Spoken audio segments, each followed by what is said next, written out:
It's October 20th here in Seoul, and I'm Kim Dami. We begin with these stories making the headlines at this hour, starting in the Middle East. A U.S. Navy warship shot down 3 missiles as well as drones launched from Yemen that the Pentagon said might have been headed toward Israel. And according to reports, the Rafah border will open on Friday to allow the passage of trucks carrying humanitarian aid to civilians in Gaza. President Yoon Suk-yeol is set to depart on a 5-day trip to Saudi Arabia and Qatar to discuss business and explore new fields of cooperation with the two nations. He'll be the first South Korean leader to make a state visit to either country. U.S. Fed Chair Jerome Powell signals a pause at the November rate-setting meeting, but hints at more potential interest rate hikes amid persistent inflation. The Pentagon says a U.S. Navy warship intercepted missiles heading north from Yemen, potentially toward Israel. Meanwhile, hopes are high that the Rafah border will be opened on Friday for delivery of humanitarian goods. Our Lee Soo-jin starts us off. Fears grow that fighting between Israel and Hamas could escalate into a wider geopolitical conflict. The Pentagon said on Thursday local time that a U.S. Navy ship in the Red Sea shot down 3 land attack cruise missiles as well as several drones that had been launched from Yemen. According to the Pentagon spokesperson, the missiles and drones were fired by Iranian-backed Houthi militants in Yemen, potentially towards targets in Israel. Information about these engagements is still being processed. We cannot say for certain what these missiles and drones were targeting, but they were launched from Yemen, heading north along the Red Sea, potentially towards targets in Israel. AFP News reported on Thursday local time that the Rafah border crossing, currently the only route for aid to enter Gaza from outside of Israel, will be opened from the Egyptian side to deliver humanitarian aid on Friday morning. The exact time for the opening, however, has not been specified. More than 150 trucks with food, water, and fuel are waiting at the border crossing. Meanwhile, Israeli Defense Minister Yoav Gallant alluded to a ground assault in the near future. He told troops gathered at the Gaza border on Thursday that while they're looking at Gaza from afar, an order will soon come that will allow them to see the Palestinian enclave from the inside. Fears over civilian deaths continue to mount, with reports on Thursday saying several people who had taken shelter at a church compound in Gaza had been killed or injured in a blast. Since the Hamas militant attack on Israel on October 7, the number of deaths in the conflict has reportedly reached over 5,000. The Palestinian Health Ministry based in Gaza reported that Israel's retaliation to the Hamas attack has left at least 3,785 Palestinians dead in Gaza, of which around a quarter were children. While the UN Office for the Coordination of Human Affairs said the death toll in Israel stood at 1,400 as of Thursday. With this, many nations and international organizations are calling for a ceasefire to prevent the humanitarian crisis from further escalating. Lee Soo-jin, Arirang News. President Yoon Suk-yeol on Saturday will embark on a 5-day state visit to Saudi Arabia and Qatar. Economic cooperation as well as instability in the Middle East will be among the items topping the agenda. Our correspondent Oh Soo-young has a preview. President Yoon Suk-yeol will seek broader economic ties with Saudi Arabia and Qatar and discuss efforts for regional stability amid the Israeli-Hamas conflict as he becomes the first Korean leader to make an official state visit to Riyadh and Doha. Yoon's office said the President and First Lady Kim Gon-hee will head to Saudi Arabia on Saturday for a 4-day stay. His official schedule begins Sunday with a bilateral summit and luncheon with Crown Prince Mohammed bin Salman, followed by an investment forum with over 300 Korean and Saudi firms. Yoon will also visit academic institutions to promote further cooperation in the private sector and people-to-people exchanges, and commemorate 50 years of Korea and Saudi cooperation in the construction sector. The South Korean leader will head to Doha on Tuesday and drop by the International Horticultural Exposition before holding bilateral talks on Wednesday with Emir Sheikh Tamim bin Hamad Al Thani. He'll then attend the Korea-Qatar Business Forum before visiting the country's education city. As Yoon's 6-day trip to the Middle East comes amid concerns that the Israeli-Hamas conflict could result in broader clashes in the Gulf region.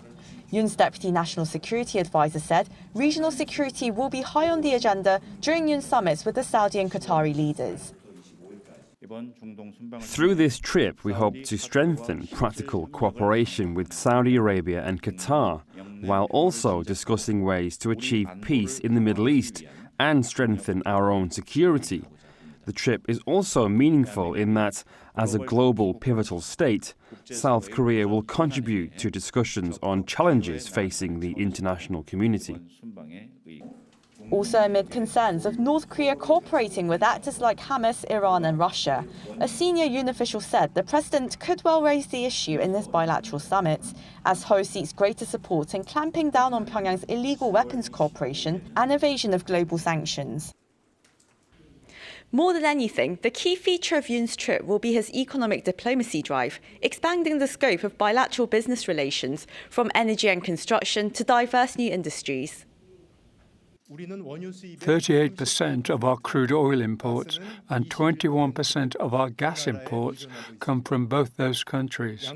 As Saudi Arabia and Qatar prepare for the post-oil era, it's time for us to explore new partnerships. More than 70% of the economic delegation will be small and medium-sized companies whose industries are diverse, covering energy and construction, as well as digital, finance, medical and cultural content. The president will be accompanied by 130 Korean corporate chiefs, including the leaders of Samsung, Hyundai Motor and Hana, to Saudi Arabia, and nearly 60 business leaders to Qatar.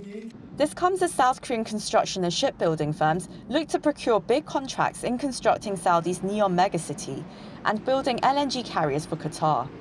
Beyond business ties, the top office says Seoul will also look to increase cooperation and exchanges in education, culture and tourism as the countries forge future-oriented relations going forward.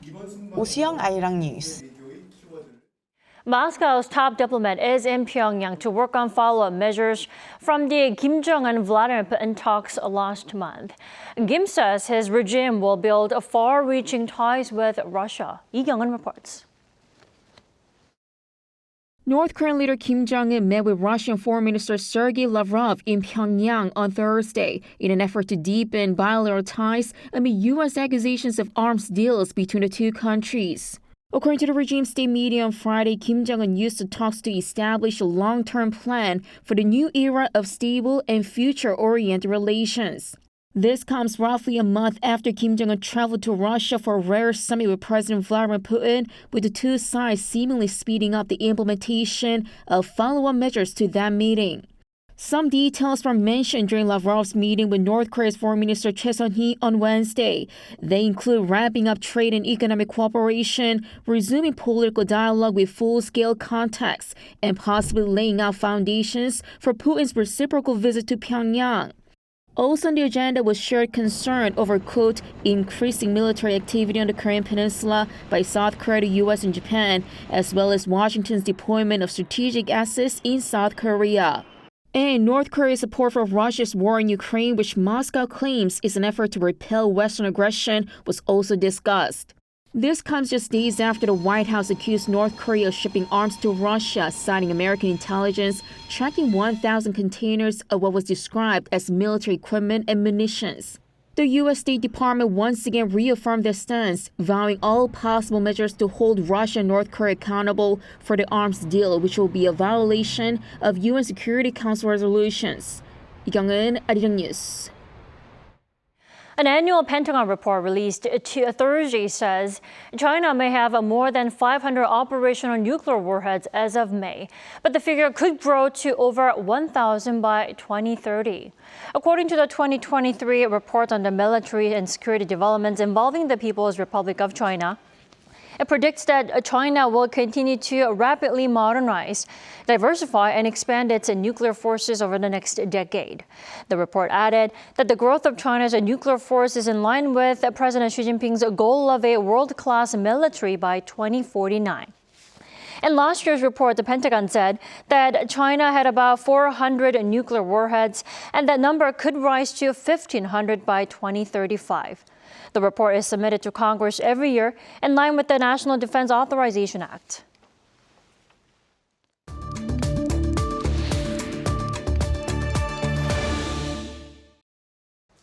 Following the Busan International Film Festival last week, the Bucheon International Animation Festival is taking place here in South Korea starting today in Bucheon City.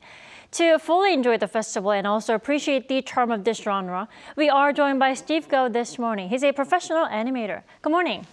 Hello. Thanks for having me. Sure. Steve, the aim of Bucheon International Animation Festival is to, spread the true charm of this particular genre.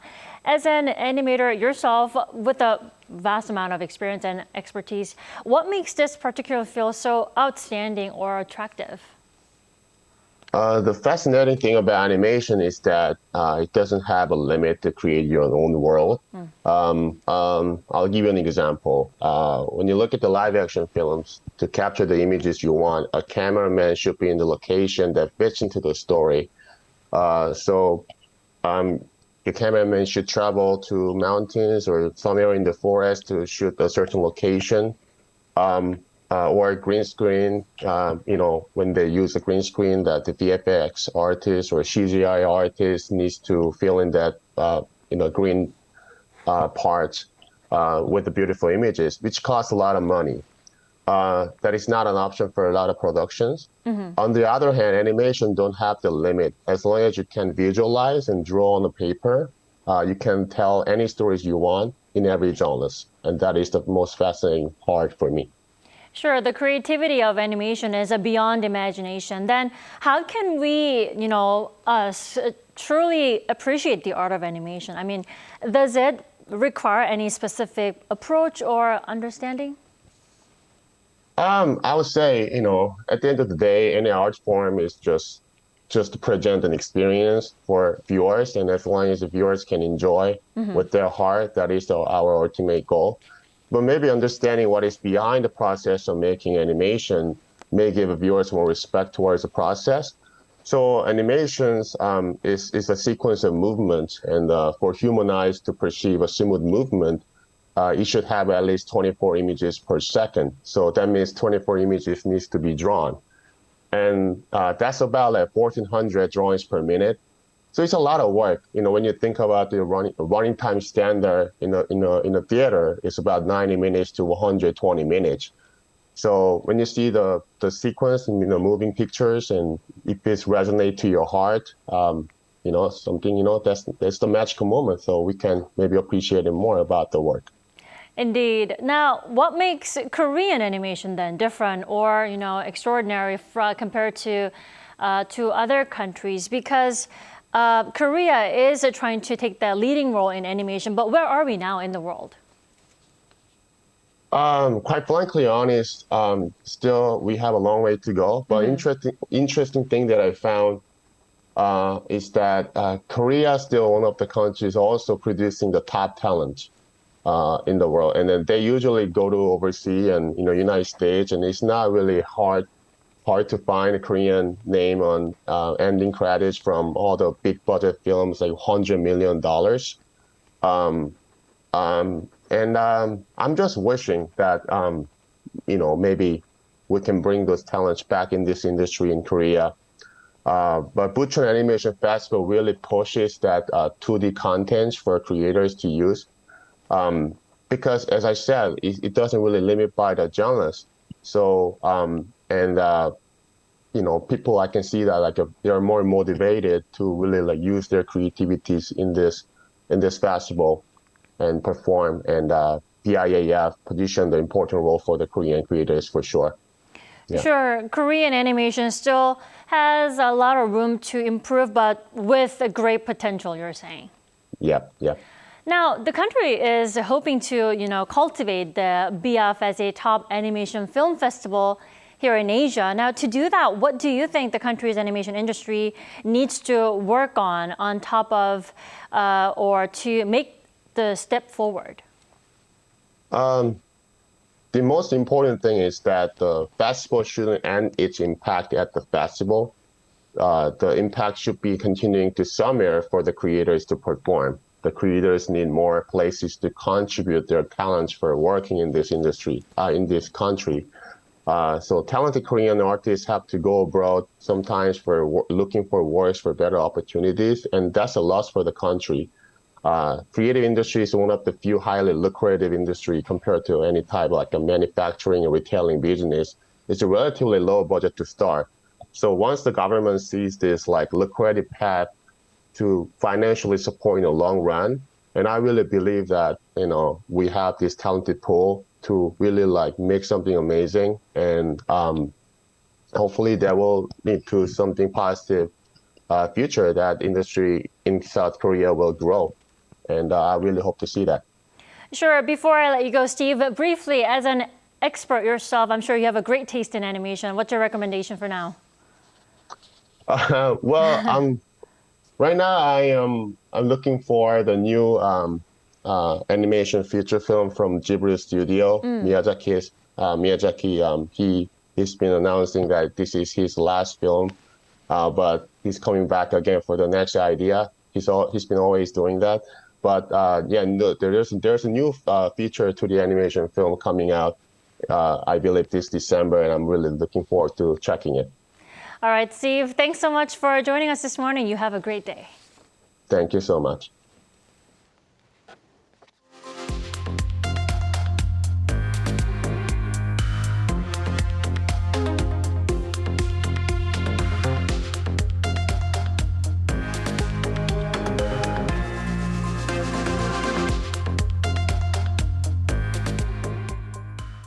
U.S. Fed Chair Jerome Powell says inflation in the U.S. is still too high and said lower economic growth is likely needed to bring it down.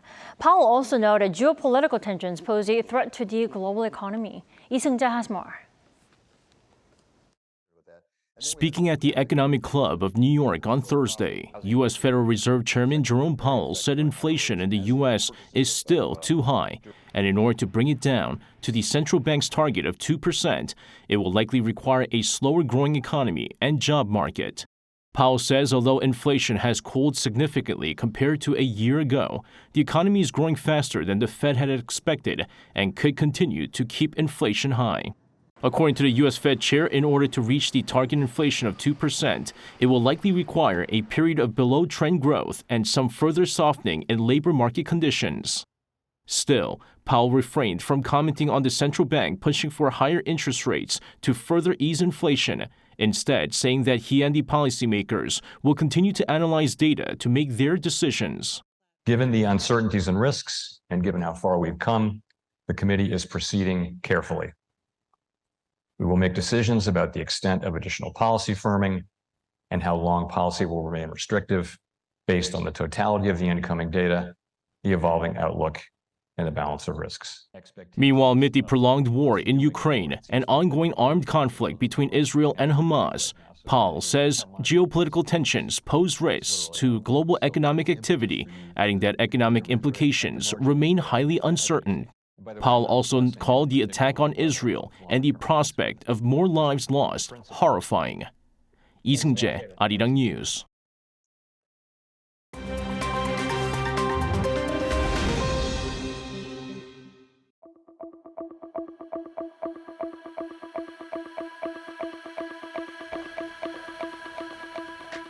Good morning, I'm Matthew Ashley, and we now turn over to stories from around the world for the last time. We begin in India as 41 Canadian diplomats have left the country amid a row over the killing of a Canadian Sikh separatist leader. According to Canada's foreign minister on Thursday, 21 diplomats remain in India. It comes 2 weeks after India asked Canada to withdraw diplomatic staff and threatened that New Delhi would remove the diplomatic immunity of selected envoys if they failed to comply. Canada has called the threat a violation of international law. Tensions between the countries have been high since Canada accused India last month of being involved in the fatal shooting of Hardeep Singh Nijjar in Canada in June this year. It cited credible evidence based on Canadian intelligence. India has denied the allegations and called them absurd. Now, the European Union on Thursday awarded Mahsa Amini its top human rights prize. The 22-year-old died after being detained by Iran's morality police over the country's strict hijab rule for women. Her death triggered nationwide protests that led to hundreds of deaths and many more arrests. Called the Sakharov Prize for Freedom of Thought, the annual prize is given to individuals or groups who have dedicated their lives to the defense of human rights. The prize was also given to the Iranian Women Life Freedom Global Movement, which began after Amini's death. It aims to end Iran's imposition of headscarves on all women and other discriminatory laws. Now in Spain, around 400 animals have been saved from an international illegal trafficking network. Spanish police on Wednesday said the animals, mostly dogs and cats, were rescued last month as part of a special operation. 13 suspects were arrested. The operation goes as far back as 2020, when authorities received complaints of unsanitary conditions at a pet shop in Barcelona. Their investigation found suspicious paperwork that helped to uncover the illegal ring. It was active across Barcelona, Madrid, Andorra, and Eastern Europe. The police operation comes a month after Spain brought in a new animal welfare law that bans the buying of certain pets in stores or online. The suspects face several charges, including animal abuse, fraud, and document forgery. And finally, police in the Polish capital of Warsaw have arrested a man accused of pretending to be a display mannequin in order to commit burglary. Footage of the 22-year-old man shows him standing still and holding a bag in a store window until closing time. He then allegedly tried to steal jewelry before being spotted by security guards. He has also been accused of burglary at 2 other malls. In one case, he allegedly had a meal at a restaurant around closing time and then entered a store to steal clothes. In the other case, he waited until after closing time at another store and took money from several cash registers. The man faces a potential sentence of up to 10 years in prison.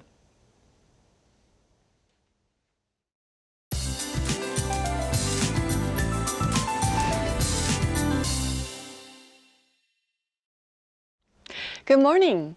The pleasant autumn season is in full swing in Korea. Leaves are changing over to their brilliant autumn colors. Now, the picture behind me was taken in Taebaek in Gangwon-do province yesterday. Amazing, right? Gangwon-do is only one of many places you can go for autumn trips to enjoy nature's beauty. Remember, the end of October to early November is peak autumn color season in Korea. No doubt, many will hit the road for leaf peeping this weekend. Thankfully, skies will remain sunny, but there will be a huge drop in morning temperatures. Seoul will wake up to just 5 degrees Celsius on Saturday, Chuncheon at just 2. Don't forget to pack extra layers. Now back to today's forecast. Lingering rain continues in certain parts of the country, which should let up in the morning. Then sunshine returns. And that rain has brought chillier air to the country. Most places staying in the teens today.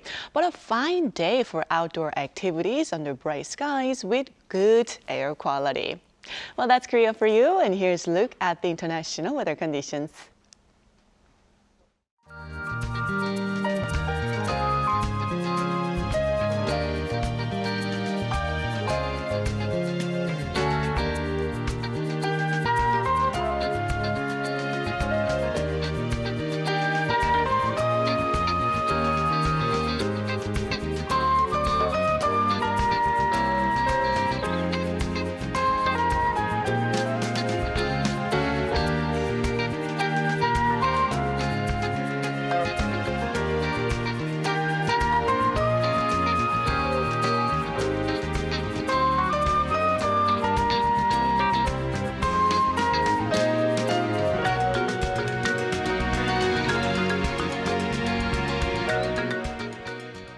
We thank you for watching New Day at Arirang. We'll be back next week for Monday's edition at the same time, 9 a.m. Korea time.